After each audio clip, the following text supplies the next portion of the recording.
Midland City. I'll read the latest on the Alabama Senate race here with our live updates. Roy S. Moore rallied rural conservatives, and Doug Jones made his closing argument to a diverse crowd in Birmingham as Alabama's most unpredictable, volatile, and off-the-rails Senate race in memory shuddered to a close ahead of Tuesday's special election. It's difficult to drain the swamp when you're up to your neck in alligators, and that's where we are, Mr. Moore, who has been accused of sexual misconduct against teenage girls, said Monday night at an event in Alabama's Wiregrass region, near the Florida border. We're up to our neck in alligators.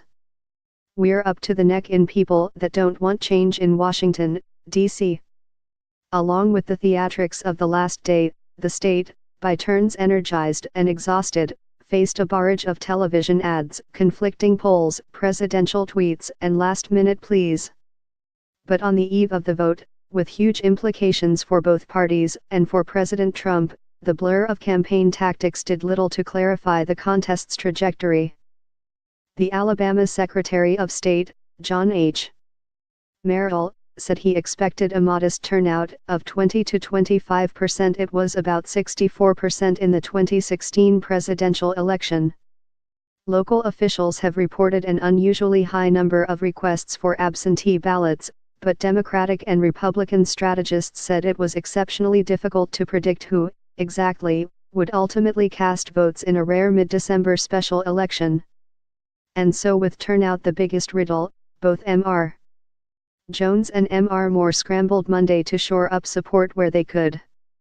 After dark, Mr. Moore rallied supporters in this rural area of southeast Alabama, a near-certain trove of Republican votes. Mr. Jones, who spent his weekend appearing with prominent black Democrats, campaigned in Birmingham and Montgomery, Alabama's two most populous cities, to try to energize urban and African American voters who would be central to a Democratic victory. Mr. Jones, a former United States attorney who also needs support from independent and Republican voters if he is to win on Tuesday, tried to balance his get-out-the-vote appeals to Democrats with outreach to people who ordinarily would not consider voting for a Democrat. Indeed, it seemed his most powerful weapon was a Republican, Senator Richard C. Shelby, the dean of the state's congressional delegation, who, in an interview on CNN on Sunday, denounced Mr.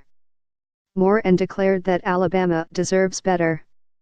The people of the state, they have elected Richard Shelby for 4 decades, Mr.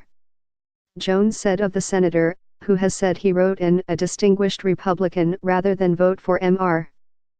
Moore. They're going to listen to Richard Shelby.